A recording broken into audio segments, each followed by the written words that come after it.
This is complete politics with Chukwuma Okoro. Banditry started under the watch of APC because they were the ones that brought them in. It was 1992-93 in Kaduna. A riot broke out which they call the Zango Kataf riot. I was a young boy, very, very young then.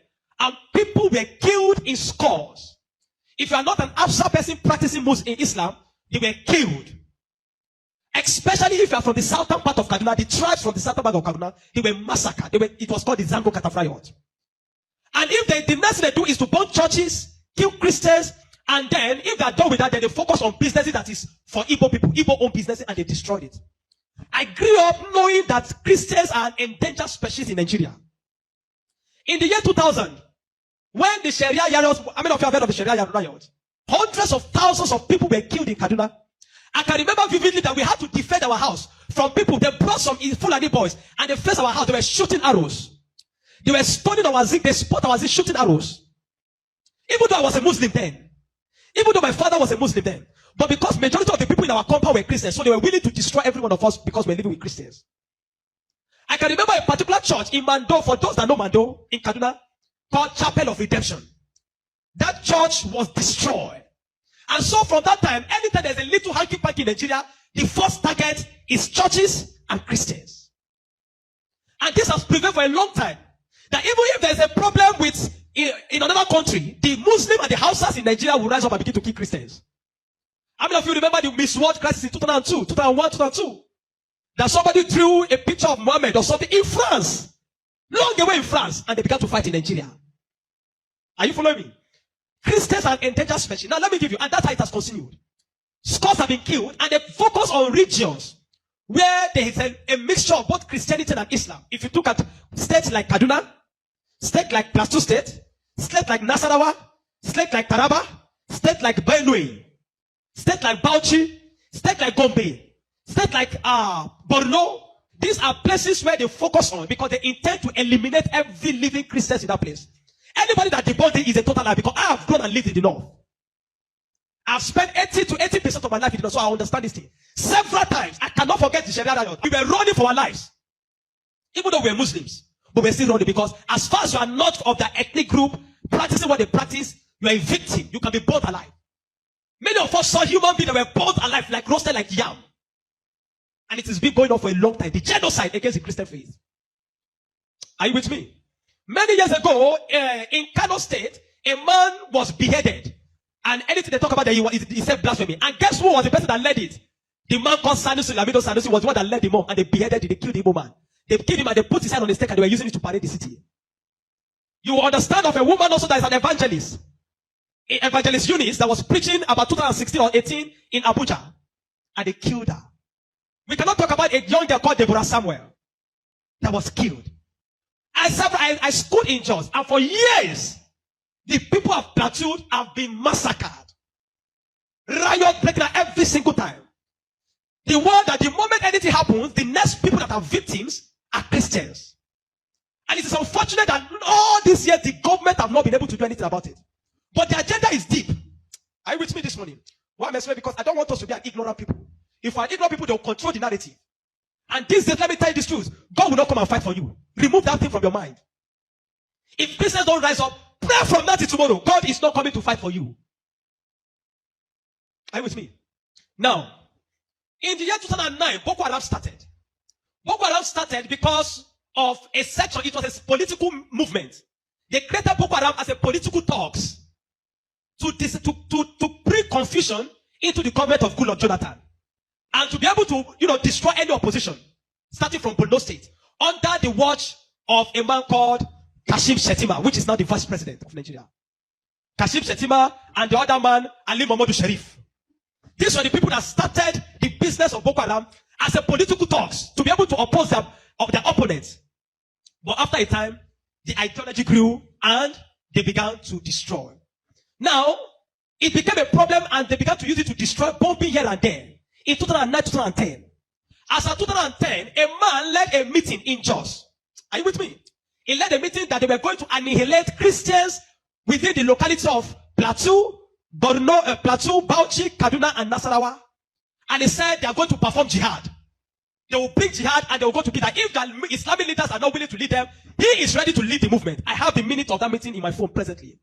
Guess who is that person? It's a Pantami, that was the former Minister of Communication under Buhari's regime.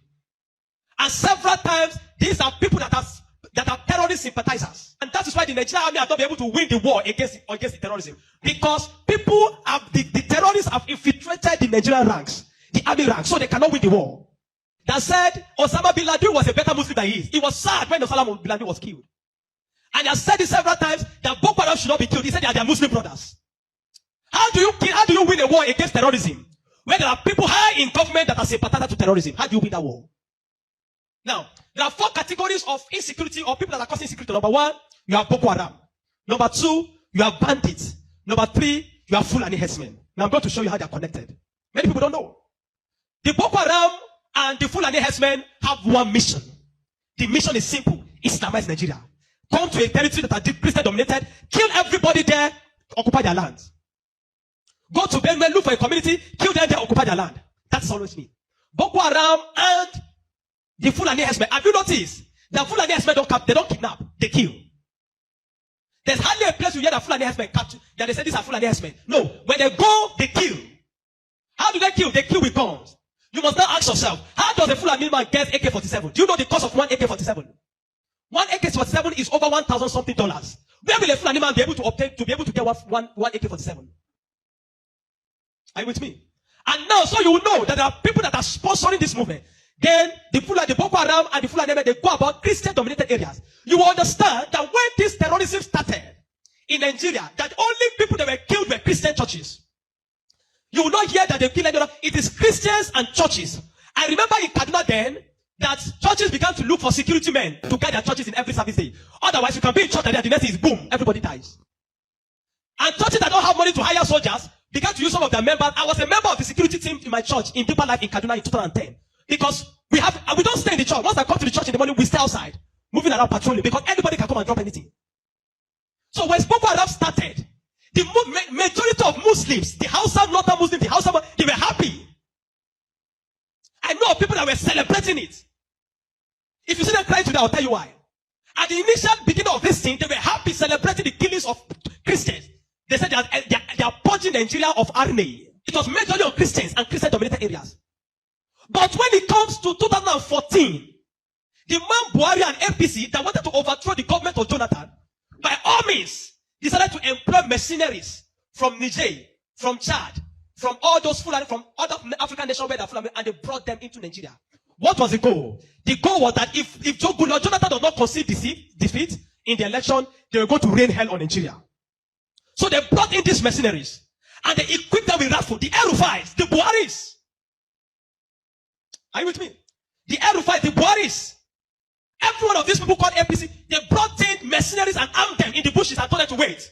The moment Jonathan did not concede defeat in the election, they were going to start. But unfortunately for them, Goodluck knew of the assignment. He got intel about it because the man said his ambition does not worth the blood of millions. So the man conceded defeat and left. And so they declared APC winner. Now, you have already brought people from different parts to come and fight. But what they wanted to come and fight for did not achieve anymore. So now they left those people in the bush. They left them with guns and ammunition in the bush. And when Buhari became the president, he abandoned them.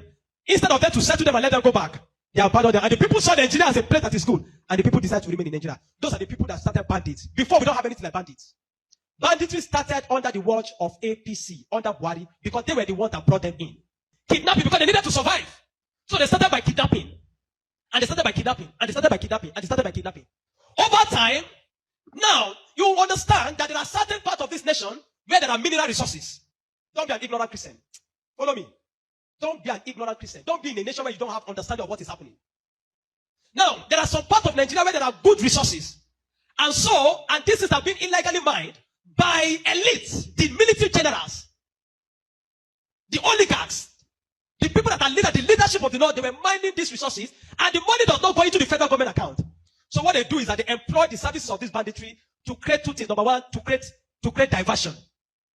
So when you go to Zamfara, that's why you hear that they say there is killing in Zamfara now. It's because of the Ilema gold mine. There is gold in Zamfara that they are mining. And so these bandits that are already in the bush, some people collaborate with them, partnered with them, and told them to keep creating confusion, create chaos. When you keep creating chaos, the Nigerian state and the people of Nigeria will not be able to focus on the illegal mining. They'll be concerned about the insecurity. So the insecurity is created as a means of diversion in the north. Are you following me? It is created as a means of diverting the attention of the military and the Nigerian populace from being able to focus on the illegal mining of resources. And any part of the north where there is resources, you find out that insecurity there. Recently, it has started in Kwara because there's a great amount of lithium in Kwara too that they have discovered and they're mining. So they partner with the Chinese because the people that does this illegal mining are the Chinese. They partner with the Chinese to be able to. So the bandits became the security men of the Chinese and all those people to protect them. So that while they are mining, they can begin to cause chaos. Because while the people are mining and they are causing chaos, kidnapping, nobody will be able to focus on what the Chinese are doing and those people illegal mining. Every single day to this moment, I'm telling you, they are mining in those places. And they will take it to an airfield in the bush and fly it out of Nigeria. They are making billions of dollars from it every day. While people are being killed. That is why you now hear that Muslims are saying that they are killing Muslims too. What you have, it is what Buhari created. The APC-led administration created. The banditry they created is what is affecting the north now. Because the people they brought to come and kill Nigeria in 2015 did not succeed because good luck relinquished power to them. And now the people have become thugs. They have become tools to be used in the hand of men that are using them to secure their illegal gold mines. And that's why you kill them. That's why you hear that they say they are killing Muslims. Now, the Christian persecution and genocide has been there. So you find that at the other part, the Muslim and the Fulani men keep going around killing in all those parts. And the Christians and the churches have been silent for too long. This evil has prevailed in Nigeria because the righteous men have been too quiet. If we're ever going to win against insecurity in Nigeria, Nigeria must put two things Nigeria must do. Number one, Sharia law must be completely abolished in Nigeria. Because Nigeria is not an Islamic state. Why will Nigeria, some part of Nigeria, be practicing Sharia? The law guiding them with constitutional law that believe that if somebody deserves to die because he speaks against his God. Can an Hausa man insult Jesus and I kill him for insulting Jesus? But somebody believe when you speak against Muhammad, you deserve to die. How do you live in a country with somebody that has that kind of mentality? The military have become complicit. They are compromised. Nigerian military cannot win this war. 20 years from today, I'm telling you, 20 years from today, this thing of insecurity will not end because there are people that are enjoying it, benefiting from it, and reaping from it. If Nigeria wants to win this war, partner with America. Let them come and militate. How many of you have seen that in Kano yesterday, some people were protesting that they don't want America to come? Because they believe, what they have been told is that if America is coming to kill Muslims, and the man says he wants to come and kill terrorists, but they are protesting. Anybody that is negotiating, people like Ahmed Gumi, Sheikh Gumi should be locked away. A terrorist sympathizer is a terrorist. A man that believes that you are not supposed to kill a terrorist is himself a terrorist. A man that believes that we should go and negotiate. How do you go and negotiate with terrorists? Because you see, terrorists are not just criminals. They are working with the wrong ideology. A man that believes that killing he has nothing to lose. How do you negotiate with a man that believes that killing himself is going to meet their God in heaven to collect 72 virgins? How do you negotiate with such a person? A man like Sheikh Gumi should be locked away. A man like Ali Muhammad Bushari should be arrested. You want to win against terrorism, you must go brutal. No nation win against terrorism by pampering them. The custom is taking rice, seizing rice from Nigeria and taking it to terrorists in the bush that they need to take care of them because they are human beings. To know. The moment you have become a terrorist, that you see that taking the life of your fellow human being is nothing, is to please a God, then you don't deserve to live. Children of God, I'm not going to ask you to pray because this is not a period of prayer. This is a period of action. Reverend Dr. Ezekiel from Jos, the man that have been speaking, have created attention. Not for once have they invited the man for interview because they don't want to give the man any airtime. But you see, any little thing they will call Gumi and give him microphone. Gumi, they are inviting Gumi up and down. The media is complicit. The Nigerian military are complicit. You can't win war with this Nigerian army, not because they don't have the capacity, but because they are compromised. Buhari created banditry. The people like Gumi and the rest of them, they are the people that facilitated the idea of Boko Haram. And today, some of them are your leaders in government. Most of them are moving free. Not one have been arrested. Kabiru Sokoto that bombed Nyanyan in 2011. When they rearrested him, guess where they got him? In the house of Shetima in Abuja. What is he doing in the house of Shetima if Shetima doesn't know him? But today, Shetima is your vice president. How do you win a war where terrorists are ruling you? Where terrorist sympathizers are moving around? This is not a period to say we are praying. No! This is a period of wisdom. This is a period of action. Churches in the south have no idea. They sit in their cozy churches with employ them. They don't know what it means to be in the north. They don't know what it means to be running for your life. That every Sunday in the church there in Kaduna, when they say let us pray, everybody is praying with one eye open. Because you don't know God might go up at any time in the church. The Nigerian church must rise up. There's an agenda. And if you read the minutes of that meeting in 2010, led by Isa Patami, you will not believe it. I have a recording of his messages. Where's appealing? Where he said, why will they be killing their people? He said, why will they be killing his Muslim brothers? Referring to Boko Haram as their Muslim brothers. How do you win with such a people in government? And that guy was a minister under Buhari for 8 years. Do you know what I'm telling you this morning? You are in Nigeria. If you are not aware of what is happening around you, in a short time, one day your calamity will just come. You will not know how. Are you with me? The banditry that is destroying them in the north was created by the people Buhari brought for mercenaries to destroy Nigeria in 2015 in case he did not win. Unfortunately, he won, and those people were left without fight. And they began to use the weapons that have been provided for. These guys have sophisticated their weapon. They move logistics, move money in dollars. Where do you think they're getting it from? You think it's from the sale of cow? No.